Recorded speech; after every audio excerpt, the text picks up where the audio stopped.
As the Matija Frigan deal gets closer to being complete, what will Hull City squad look like for this upcoming campaign? Hello there and welcome back to the HullCityFanCentral YouTube channel, where today we're going through all the news surrounding Hull City, including that key piece of information. The Matija Frigan deal is getting closer to being done. A reported €7 million fee has been sent over towards KVC Westerlo, and possibly Matija Frigan could be already on his way to the MKM Stadium. We'll get onto that in a little bit, but in the video today we'll be going through what I think Hull City's starting lineup might look like in the upcoming season, a mixture of players that we've already got, players that we've already signed, and then also sprinkling a few of the rumoured players that are looking a bit more on the side of highly rumoured, and Hull City most likely are involved in some capacity, rather than the odd speculation of Hull City going after Kevin De Bruyne, which that's not going to happen. So we'll start off with Matija Frigan. Now, we've reported for quite a considerable stretch on the channel here about Matija Frigan. Was one of the first people to report on Matija Frigan on the ongoing sort of debacle there. Well, formerly played under current Hull City boss Sergei Yakirovich, is wanting to come back and play for him, and of course make that switch to the English game. Of course, currently at KVC Westerlo. Reportedly, it was about a €10 million fee any club would have to pay. From apparently Rangers were involved, and then so were Hamburg. Them two seem to have fallen out the race, and Hull City seems to be the only team left standing, of course, with that Sergei Yakirovich link to Matija Frigan. And reportedly, a €7 million fee has been proposed to KVC Westerlo. We're waiting to see if this has been fully agreed and whether things are fully ready to go ahead on that front. I believe that there was a €6 million fee reported earlier on in the week. That was turned down, as KVC Westerlo were pretty much firm on the €7 million fee. And I mean, if you're €1 million fee off for the striker, a young striker of the calibre of Matija Frigan, well, why would you not do it? We need a striker. And a striker of the quality of Matija Frigan, well, that's going to be a nice one to add into the squad. So we'll keep it set on this one, waiting for the official announcement, but Matija Frigan is possibly set to rejoin his former boss Sergei Yakirovich and make that all-important switch to the MKM Stadium. A little bit of an update on some players we've reported on, maybe coming back or coming to Hull City. Of course, Oscar Zambrano, another article stating that things are progressing nicely, and that he is prepared to return to Hull City, as they would be in the realms of purchasing him. One of our another striker targets, Ollie McBurney, well, he's officially left Las Palmas, and so Hull City will probably be working their ways through in the next couple of days to make the permanent signing of Ollie McBurney. Of course, on the free transfer market, which is always nice. So we'll wait and see on that one. That one's going to be one of them ones where we're not going to hear something for a bit of time, and then it's all going to just ramp up in the day or two, where he'll pick his club, and then that club will sort out the wages and stuff, and then he'll sign. So it'll be one of them ones where there won't be anything, and then there will be something, and hopefully that something is him coming to the MKM Stadium.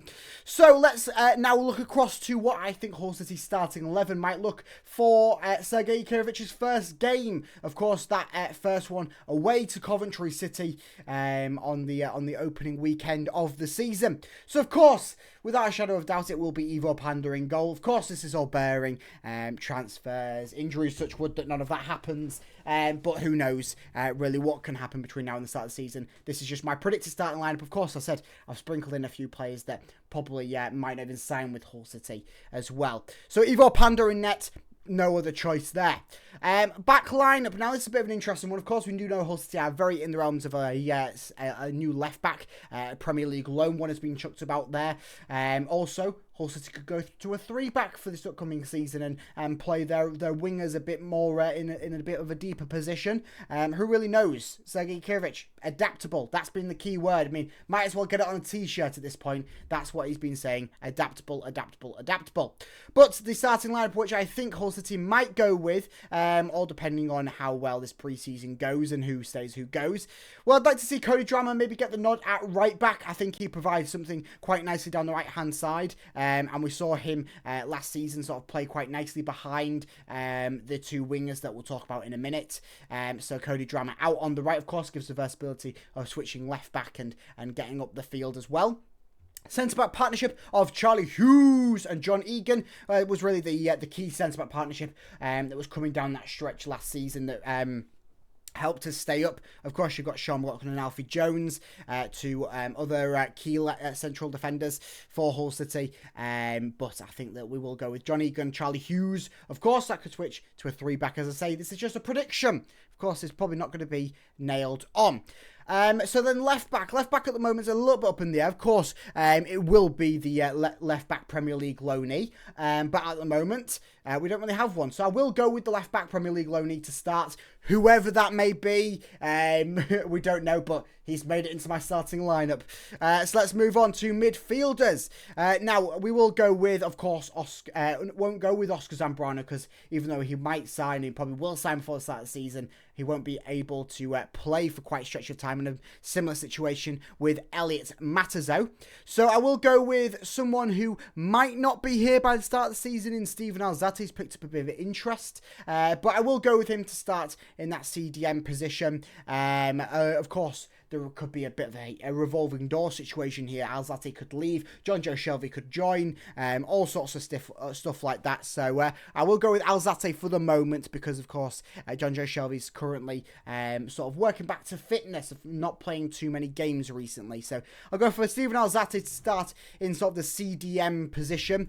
Ahead of that, I'll go with Gustavo Puerta. I think that he's going to play quite a decent chunk of games this upcoming season for Hull City.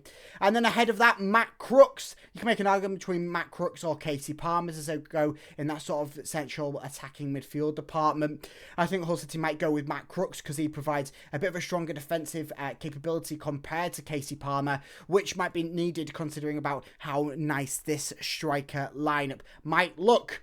So there we are. We've got the defence, we've got the goalkeeper, of course. Defence, midfield. What will our forward line look like? So, of course, Liam Miller, Mohamed Baloumi. They're pretty much two surefire names to get quite a decent run in this City squad. And two fantastic players in their own rights, which they showed in their short little part last season before going down with their injuries. Up top, well, it's going to be Matija Frigan, isn't it? It's going to be Matija Frigan. Of course, you could make an argument for Ollie McBurney. I think Ollie McBurney would be quite nice striker depth on the bench, a player to come on later on in the games, or maybe get the odd start where maybe a matchup might not favour. And Matija Frigan, of course, we said the adaptability under Sergei Yakirovich. Keyword, adaptability. And then, of course, we've got one man left. And I'm going hopeful on this one. Under Louis Barry. Now, I'll give you a bit of a background update on Louis Barry. No official word since there's been the bit of debacle about the £3.5 million transfer fee from Aston Villa, and then the wages. Apparently, Hull City weren't looking to pay for that much, but I think that they were the ones that proposed that deal. It's a bit confusing, the situation with Louis Barry at the moment. Hopefully, things progress in a nice situation for Hull City, but latest reports through from Baz Cooper and all sorts is that it's pretty much a stalemate at the moment, that Aston Villa aren't budging. I don't think Hull City are really budging, and they're just sort of waiting out in a bit of a middle ground situation. I don't think any other teams have sort of swooped in at the moment, so Hull City do seem to still be the front runners, and of course I'll keep up to date on everything that moves on around Louis Barry, but I'm still hopeful. Of course, he will be a key player for this squad for this entire season if Hull City do pull off the deal. Of course, some notable names that probably will be involved in the squad that I haven't gone with. Of course, Louis Coyle. We are unsure about the future of Ryan Giles, but there's Ryan Giles there. Alfie Jones and Sean McLaughlin, as I've said. And then, of course, you've got James Furlong and Matty Jacob, who is most likely on his way out to Reading. If not, he might already be there on that loan deal for this season. Of course, Marvin Malin will probably be leaving. So will Omer. Of course, Harry Vaughan will maybe get some sort of role. We'll wait and see about his pre-season. I think his pre-season might might be a determining factor on what Sergei Kirovic has as a role for Harry Vaughan this upcoming season, whether it's out on loan, whether it is a bit of a player within this squad, whether it is going, of course, back down to the under-21s. So we'll wait and see on Harry Vaughan with that one. I've said about Alzate Puerta, Crooks. Slater, of course, you can make an argument for him to start. There apparently has been a little bit of interest in him this summer. I can't see him really going, especially this summer, unless he makes a bold claim and goes, I actually want to leave. So Regan Slater will probably be there opening day on the bench, most likely, after having a bit of a poorer season last season. Of course, said about Elliot Matazo missing out the start of the season, and then Casey Palmer, of course, will probably be a revolving situation between him and Matt Crooks, and maybe coming on later on in the games to provide that bit of a different edge. In the forward lines, of course, Kyle Joseph and Mason Burstow, they're most likely going to be here for the entirety of the season. Kyle Joseph, I expect to have a bit of a breakout season this season, especially in the striker department. Of course, he is currently the only striker at the club, so to speak, and we will wait and see on what his role really is, fitting in, of course, with Matija Frigan and Ollie McBurney coming in. Who really knows? Abu Kamara's had a bit of interest from Portsmouth to go back there. We'll wait and see on that one. Of course, it's another one where a developing situation, and of course Mason Burstow, he'll be here and most likely get 10 minutes off the bench, 5-10 minutes off the bench at the end of each game. So, Hull City squad. Well, I mean, I've gone on the side of using quite a lot of the players that we've still got. Of course, some of these players might leave, new ones will be joining, and this squad could look completely different to how I've just described it opening day. But that lineup, I'm happy with that lineup. If Sergei can get everyone humming out of the same hymn sheet, I'm pretty happy. Panda will do a good job. That defensive lineup will do a good job. Of course, we'll wait and see on who this mysterious left back is, but I have faith in that defence. Of course, spearheaded by Charlie Hughes and John Egan. The midfield, yes, midfield might go with a bit of a change, of course, in that CDM sort of position, the defensive midfield. Of course, Hull City might not go with the defensive midfielder this season. That's the beauty of a new manager, and especially a manager like Sergei Kirovic. Don't really know where things will be landing. Of course, pre-season will give us a big undertaking for that, of course, when they start getting some games out there. But I have a bit of confidence in the midfield. I think all in all, the midfield might be the weakest position for this squad moving forwards, where, I mean, coming into the transfer window, of course, you had a bit of faith in the defensive lineup that we've got, and of course, the addition of Semi Ajay there has helped as well. But a midfield seemed to be depth-wise, it's got a bit of depth, but maybe midfield might be the weakest area in the squad. And I mean, I could be proven completely wrong, and every player that I've mentioned could have an absolutely astronomical season. But at the moment, I'd say it's the weakest area in the squad, and it's not that bad. Certainly could do a job in 90% of all championship clubs. You don't really look and see a weak link too bad in any of the starting players. It's more about the depth off the bench that isn't maybe up to the scratch and the standard of what you'd be looking for. But of course, the recruits will come. Zambrano and Matazo will be coming later on in the season. Of course, Zambrano, if we do sign him. And then, of course, the forward line. I think Hull City will be in a good place with that forward line. Of course, with the additions, Matija Frigan, Ollie McBurney, and maybe whoever else. Of course, transfer window is still ongoing. Pre-season is still ongoing as Hull City look to round out their first week of pre-season. And of course, stay tuned on the channel by liking and subscribing to keep up to date on everything Hull City. I'll keep you up to date on all the transfer news, gossip, and everything else surrounding Hull City as we look to prepare ourselves throughout pre-season, ready, as I say, for the start of the season, which isn't that long away. And Hull City, well, they could surprise a few people this season. So I'll see you in the next video. Up the Tigers!